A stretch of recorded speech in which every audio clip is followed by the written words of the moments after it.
Everybody. Hi, my fans, my clients, my supporters, my stalkers. You know who you are.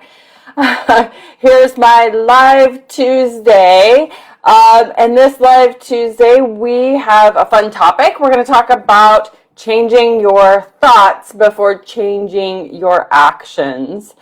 Facebook has a weird pop-up. Okay, so we are live. Making sure. 1 minute 30 in. I'm going to try to get this under 15 minutes, but I do have a lot to cover, and I don't want to go so fast that I lose you, because this is super, super, super important. In fact, I comment pretty regular on posts that I see about beliefs, or you're changing your thoughts, or reframing. And some of you might be like, Catherine, what are you talking about?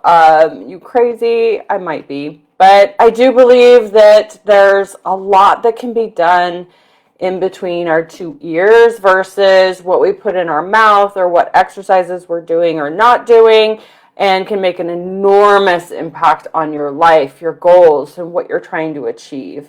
So your thoughts are incredibly powerful, so powerful. I know my own thoughts have, just bodybuilding, for instance, I love bodybuilding. I love the challenge. I love the excitement. I love the whole process of it. Now, I will say it is a mental game. I get so many messages or comments about, what workouts do you do? Oh my gosh, you must work out 2, 3, 4 hours a day, or all this stuff. And I'm like, no, it's really not working out 2, 3, 4, 5 times a day. It's all what goes on up here. There's so much mental game to it. It's incredible. It's more mental than anything else. But what we're all using in our thoughts is we're operating from experiences that we've had in our life. Oftentimes those thoughts and experiences that we had up until the age of 10 really dictate and control us significantly. So when I work with clients really closely, that's what we usually end up diving back into, is like their childhood. What was it like when you were between 0 to 10? What was your childhood like, especially around the dinner table? What was it like around food? Was it scarce? Were you forced to eat everything on your plate? There's a lot of things that come into play.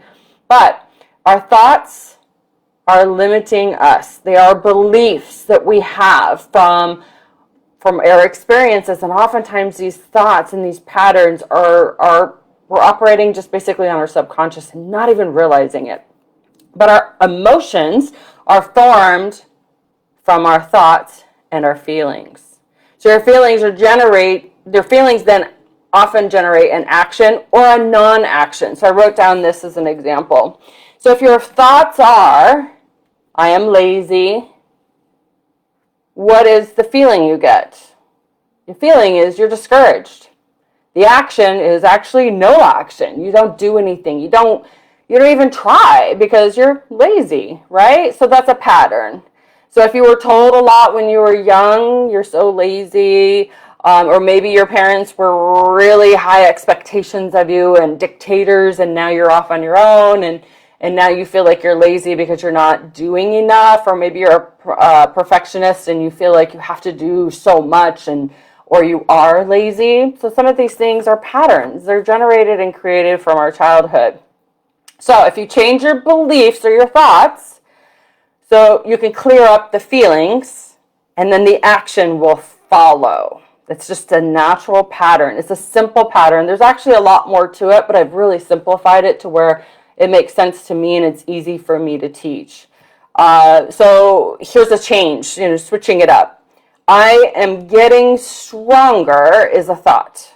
So you're generating so if that thought of I am lazy pops up in your mind, or you say it, you got to stop and say, whoa, whoa, whoa. I'm getting stronger with each day. Okay? And you might want to repeat that 3 times, because it's going to take a while to fix and repair that old thought or belief. Then the feeling that's generated from feeling stronger with each day will be a good feeling. And what happens when you have a good feeling? You want to move more. You want to do more. And when you move more and you do more and you feel good, you're going to eat better. You're going to feel better. You're going to smile. You're going to have all this energy. It just compounds. It crosses over all areas of your life. So when you repeat a thought, Again, if that negative thought comes up, repeat a good one 3 times to replace it. But if you repeat those happy, good thoughts or beliefs, the feeling and emotions will rise and become a part of your subconscious, and now forms a new belief. Okay, so that's how it's done. So try changing the action, right? So remember I told you if you fix the thought, it changes the feeling and then it changes the action. But if you try to do it the opposite way, it's not sustainable. It won't work. And that's what a lot of people do in the diet world or join a gym, and they're like, oh, I'm just going to go work out 2-3 hours a day. They're changing the action, but they're not changing the feeling or the thoughts. Okay, so here's an example. Maybe you go work out every day, day in, day out, maybe an hour, 2 hours, you hate it. That's the feeling, right? And the thought is, I despise the gym. I hate the gym. People are judging me. People are always looking at me. Well, guess what? You're going to stop going to the gym. You might go once, you might go twice, but you're going to look for evidence that people are judging you. People are, you're going to look for evidence to support those thoughts, those feelings, and the action will go away. So this is a great, great example. And so my analogy is it's like pulling a bunch of weeds without pulling the roots up. You've got to change your thoughts first. Your feelings will naturally change and the action will naturally change. Crazy, huh? It's like magic. But most of us are operating on an outdated system.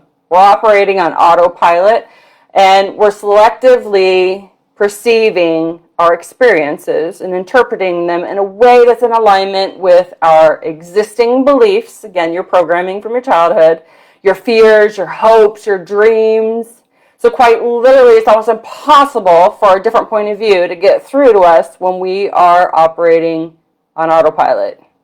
It's like driving to the store and you're like, I don't even remember stopping at the stop sign. Did I stop at the red light? Did I run over a cat? I have no idea. Like, I don't even know how I got here. It was funny, yesterday I was driving and listening to something at the same time, and I needed to turn, let's say on 3rd Street, but I naturally turned on 2nd Street because I go that route probably 3 or 4 times a week. I always go on 2nd Street. I did it twice because something I was listening to I was really engrossed in, and I was like, I can't believe I turned on 2nd twice. So I went around the block twice, but that we operate on an old system, an old belief, an old pattern.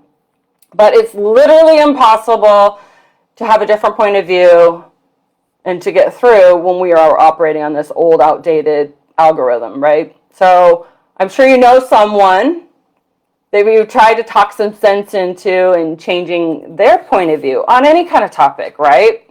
But our words, thoughts, and things that we post on social media are hints of what we're saying to our own self. That is our own beliefs as well. I see it all the time. I see some stuff that people post, and I did a flip. I actually posted something a couple days ago, and then I changed it a little bit, just a slight little tweak, and it was funny how, everybody changed their point of view.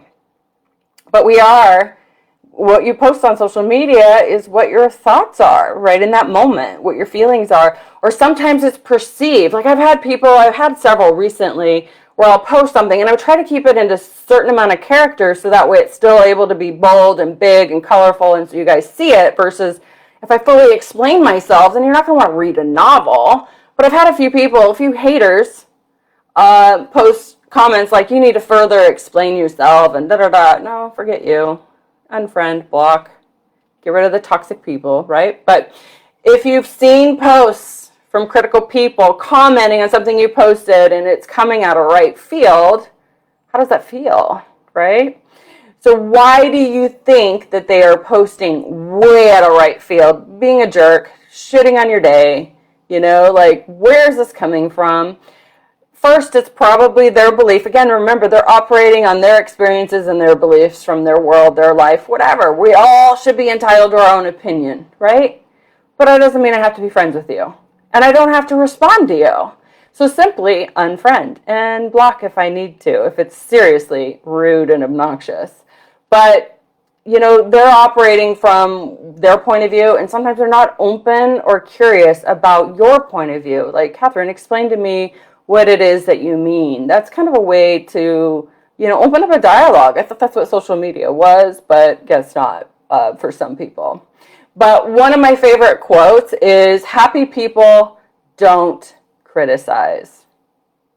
Right? They just don't. Think about it. When you're in a really good mood and you're feeling good, your vibration's great, you're having an amazing day, maybe it's your birthday, maybe you got something cool today, you're not out there criticizing people. You're like high-fiving people. You're waving at the, I don't know, the people walking on down the street. You're in a great mood. So anyways, it kind of goes back to, your thoughts, your feelings generate action or non-action. So are your thoughts happy thoughts?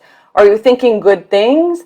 One of the things that I specialize in is a diabetes prevention health coach. I'm certified in that through the CDC. And one of the things I see, I'm in several social media platforms having to do with diabetes. And so often I see people post, I freaking hate my diabetes. I hate this diabetes. This diabetes is horrible. It's awful. I hate it. I hate it. Blah, blah, blah. All this negativity, right? But that's a thought.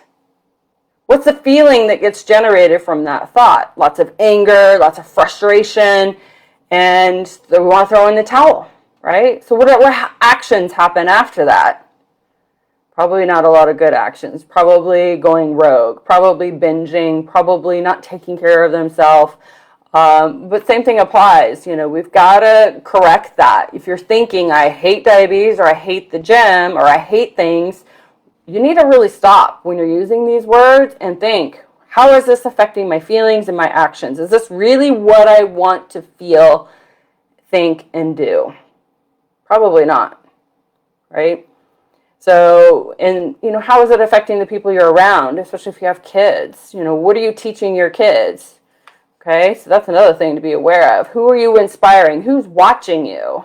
Who's picking up on your language, right? If you're wanting to be surrounded with positive people and you're talking and using words like hate and all these different things, I guarantee you less people are going to hang around you, right? So stop. Watch your words. Watch your thoughts. But we also need to be aware, wake up, and pay close attention to what we are saying, typing, commenting, and thinking, but don't try to change the minds of others. Stay in your own swim lane. Focus on yourself. Surround yourself with like-minded, happy people. Like I said, people start hating, commenting crappy things on your Facebook or social media, anything. Get rid of them. Unfriend. Whoop, block if you have to. Easy. Some more beliefs, kind of talking about our thoughts. When you say, I am an anxious person, you've just now owned it. If you say, I am, everything that follows, I am, you are taking ownership of. So stop saying that.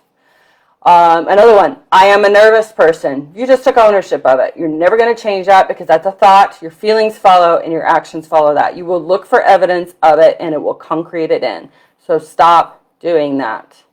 I am a stressed out person. Guess what? It's going to generate more stressed out cortisol, more stressed out feelings, and you're going to look for evidence of it and keep going.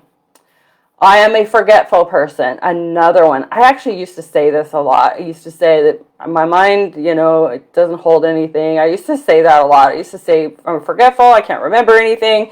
But I stopped saying that because it does. You actually, you end up feeling in a way that's like, why bother? Why bother reading? Why bother trying? Why bother studying? And then the action is no action. So stop saying these things. I said the lazy person one already. I am a worrier. If you say that, think that, you took ownership of it. So now you are. And your action is going to be worrying more. Or your thoughts and feelings are going to be, you're going to be worrying more. And your actions are, you're going to be looking for things to worry about. So stop saying that. Stop taking ownership of it. Flip those words. Change them. I'm a nervous person. I come from a family of worriers. So the frick what? Make a difference. It's your thoughts. Change your goddamn thoughts. Simple.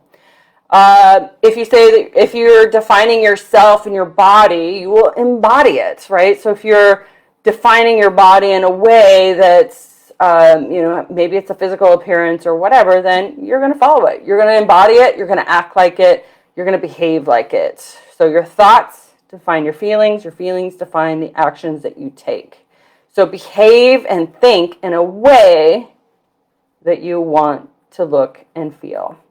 All right, so how you define or describe yourself, that how you want to be realized. So if you have a habit you don't want, like procrastinating, lack of motivation, can't speak in public, can't keep a job longer than 3 months, 6 months, or whatever, somewhere, somehow, your mind or thoughts are generating these actions. Okay? Your thoughts, feelings, actions. It's there. It's all in your mind. It's all between those two ears. I've learned so much from bodybuilding that it's taught me to control my thoughts in a way that's like powerful. Like it gets me in amazing places. I'm also a nude model, and let me tell you, the first time doing that, I really had to hone in and really analyze my thoughts, right? So every negative thought that came up, like, where did that come from? And I had to flip it. A lot of times bodybuilding, when I'm behind stage, when I'm with somebody new, like, because they usually line us up, anywhere from 12 to 25 of us in a string, and almost always there's a girl close to me that's brand new, never done it, and they're like, oh my God, I'm nervous, and they can't breathe. I always stop them, and I look at them in their eyes, and I help them breathe, and I tell them it's not excitement, or it's not fear, you're not scared, it's excitement.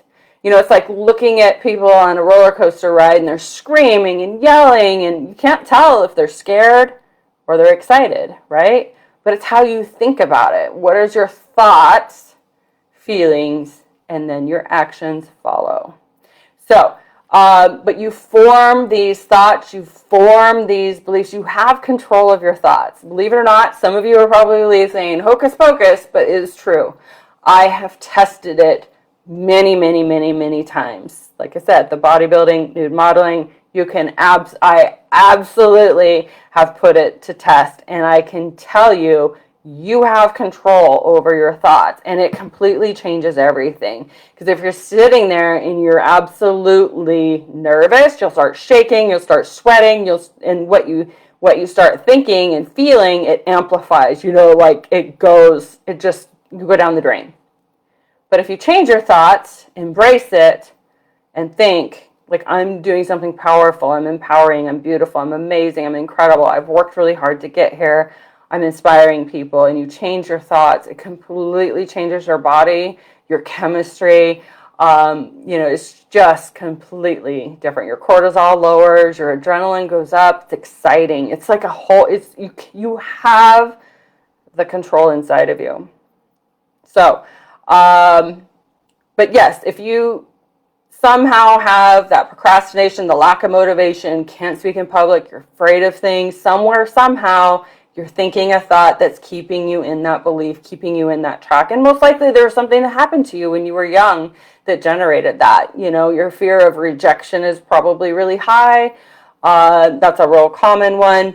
And that's kind of what I think about with bodybuilding. I'm like, oh man, I'm like, if I don't get control of my thoughts, I can spiral down the drain because I'm worried about what the judges think. Are they going to like my suit? Are they going to like my body? Are they going to, is my tan right? Is my the right jewelry? You can really spiral, but you just don't. Like, you can't change those things. You really can't. You just got to go out and own it and feel good, empowered, and amazing.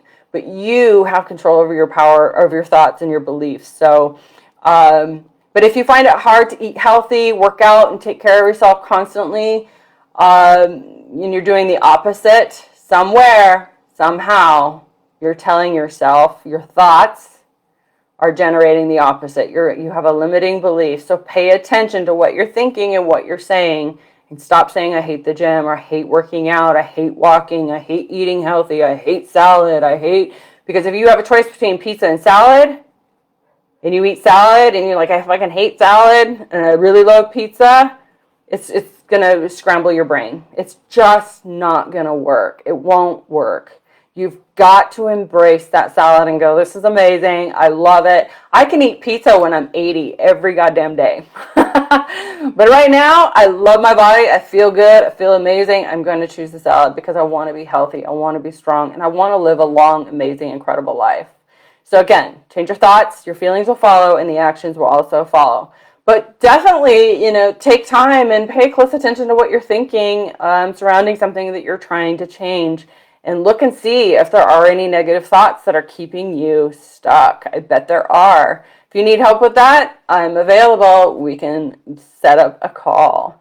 But find a way to change those thoughts, because remember, if you change the action, it's just like pulling up weeds without pulling up the roots. It's just gonna get worse. So I hope this was helpful. Hi, Daniel. Hi, Ron. Hi, David. Hi, Glenn. Hi, Rick. Hi, Aaron. Thank you so much for saying hello. I hope this was useful. I hope this was helpful. As always, I love to bring you guys good content, mind-bending, hopefully, eye-opening, inspiring, encouraging also, because I love to do these things. But if you need help, need support, I'm here for you in a variety of ways. Just reach out to me. All right, guys. Thanks. Bye.